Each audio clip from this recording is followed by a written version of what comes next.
We are the Confident Communicator, and I am Seema Mehta, along with my partner, Deepma Jadeja. Welcome to Imperfect Parenting. Together, let's get on a journey of discovering kindness, success, and happiness courageously, fearlessly, and by holding ourselves to a standard of grace, not perfection.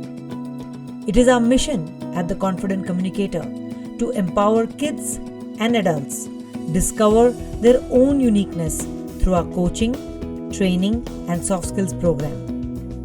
We welcome you to a new chapter of Imperfect Parenting, a series dedicated to discovering our own uniqueness without judgment by chiseling away all superfluous materials within ourselves.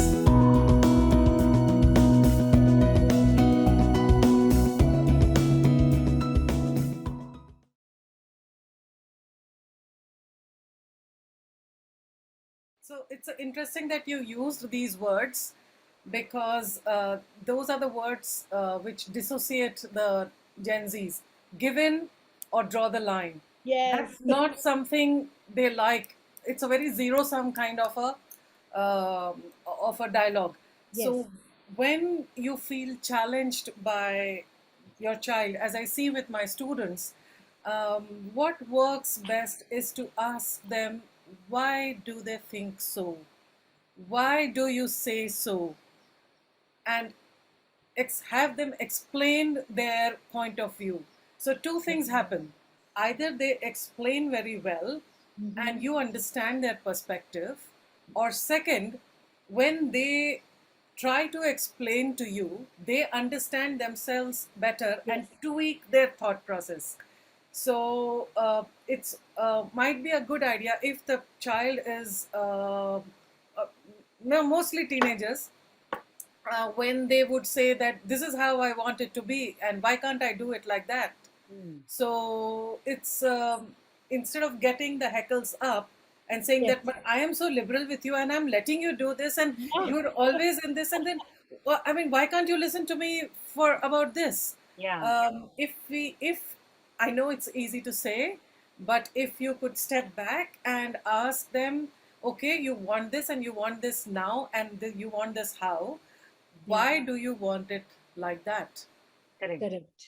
What do you want to achieve? What is your objective of that? And once they start articulating, either you understand their perspective better, and or they also understanding their own perspective better, that actually I'm just making a big deal out of Correct. They become nothing. clear in their own So mind.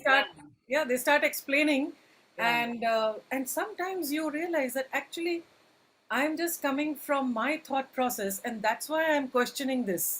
Correct. I can get the point that why they are saying like this. Why can't she have a choice in this? What possible harm could it be? And if you come to that discussion, you ask that what possibly could go wrong. As a mother, I'm thinking that this possibly could go wrong, and thus it is making me worried, and thus I'm asking you this question. So she understands your point of view, or he, that this is why I am being asked, and she's coming from a point of concern and not a point of control. Very true.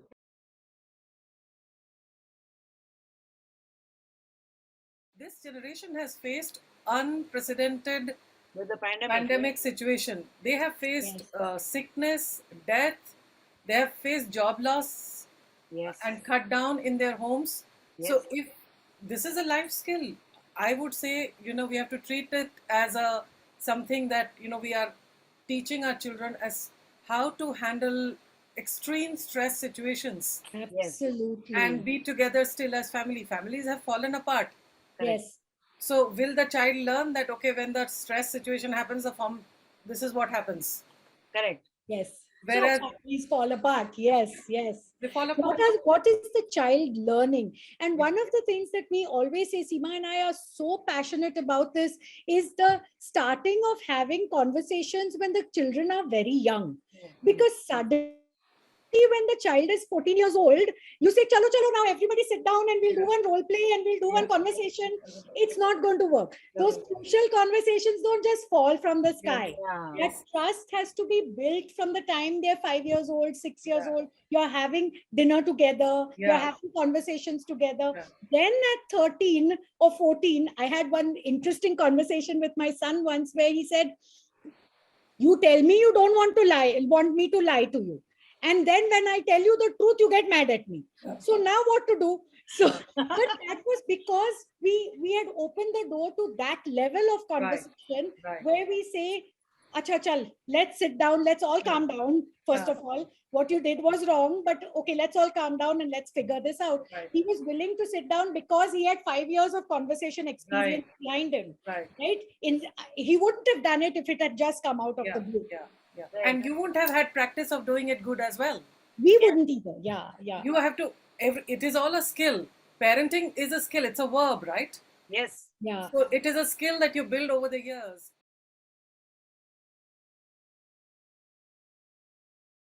There is also the concept of, when the kids are younger, there is a reward versus punishment type of a parenting. And then it becomes a collaborative kind of parenting because now they are not babies anymore. We are used to giving them instructions. Now do this, this is how we'll do it. And then that goes from, okay, how do we do this together? So the collaboration starts coming in. So that switch, when that happens, that switch happens. Again, you come with a very interesting word. Switch is not required. Okay. The voice and choice has to start from the very early age because choice is a muscle that the brain has. Okay. What choices the child is making growing up. Yeah. In the teenage also the same choice centers will work. You don't want a young child, very young child, to not be able to make choices and then suddenly you are assuming that at teenage they will be able to make right choices. Yes. It's too much to expect. Correct. So even when they are very young, the instructions have to be kept so little, so minimal. I mean, if it is assumed that you have to wake up, you have to dress up, you have to shower, you have to eat, you have to go to school, and that's a given. I don't want to be a nag, you don't want to be nagged. And that has to happen from the very, very early age. That this is a dumb thing. Yes. Alarm has to go and you have to wake up, or I'll come and kiss you, wake up, and you just have to wake up. And whatever is the ritual for you. Correct. Which means there are some things which are non-negotiable and there are some things where there are choices. But you have to help them exercise that muscle of choice from the beginning. Very beginning, yes.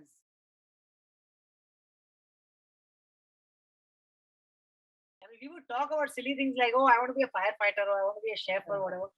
But now this generation is talking really big. Yes. There is a challenge here where if you are not one of those who knows what they want to do by the age of 16, 17, there's something wrong. And that puts a lot of pressure on the parents. I see that in social circles where parents love talking about, what kind of research their sons and daughters are doing and what they're planning to do and how they're interested in biotechnology and how they're interested in STEM and how they, there's all this. And the app and that life-changing app that they've created. And the pressure is so immense because everybody's child is now doing something phenomenal with their lives, with all these aspirations and all that. So now what advice would you give to those parents who worry about, who are not part of this rat race or who have sort of felt that, oh, maybe I should have done those 10 sheets of math with my child when they were in the first grade. I mean, I certainly feel that way today, that I wish I had done that because I know there are lots of kids in my daughter's class who are so good in math because their mothers did 10 sheets of math when they were younger. Right. And I thought that she should just have fun and play. And that's what children are supposed to do. Yeah. So what do you say to those parents who sort of feel like we missed out on something? Is there a FOMO effect here? What is happening? Yeah. I think FOMO happens because as parents, the jury is always out for us that whether we did the perfect parenting, because we want to be perfect parenting. We want to do the best for our child always. Yeah. So that FOMO will always be there with the parent because the jury is always out.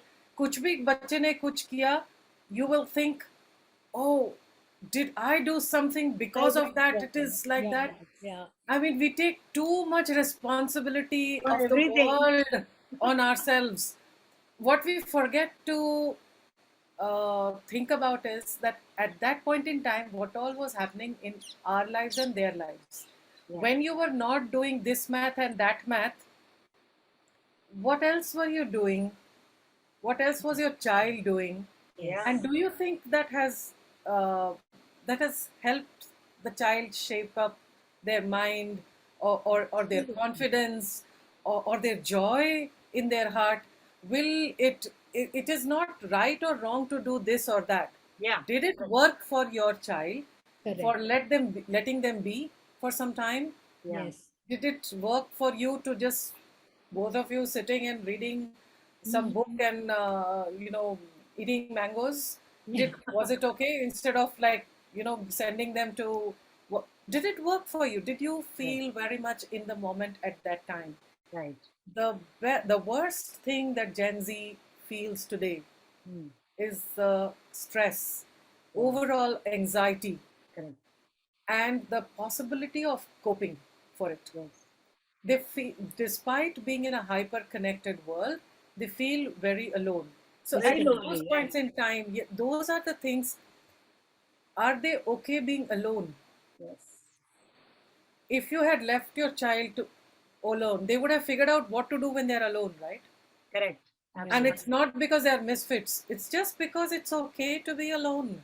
It's funny, Yes. that you say that, because I just yesterday I was having a conversation with my 16-year-old, and I was just saying, my older daughter is already in college, and the younger one is going to go in about a year or so.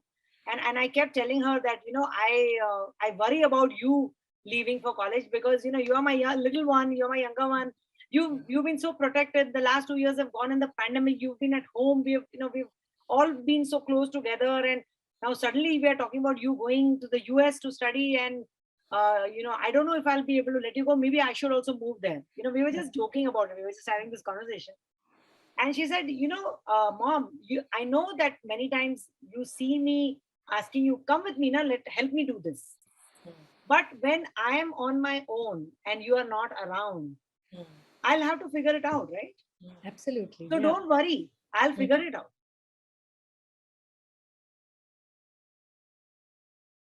This generation is obviously growing very fast. They are talking about retiring at the age of 35, 45, which is unheard of for our generation. Do you think they're growing up too fast? Do you think that things are happening much faster than with them? Or is it that they have made choices to live very differently from us?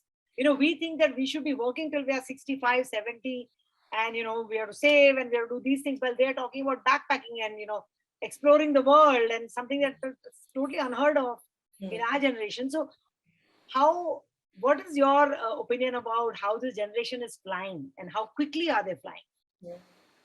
So I think it's something very good that your generation of parents have done, because it has given them the security, the feeling that okay, we will make choices and we will live with our choices. Yeah. We don't have to, like you mentioned earlier, that they are not seeking your validity. They want you to hear, they want you to understand, they want you to enjoy what they're doing, they want you to make a conversation about what they're doing, but they're not looking for any validation, because you have given them that confidence. You've Yes. already given them that confidence that you go ahead, make your choices, and be responsible and accountable for your choices.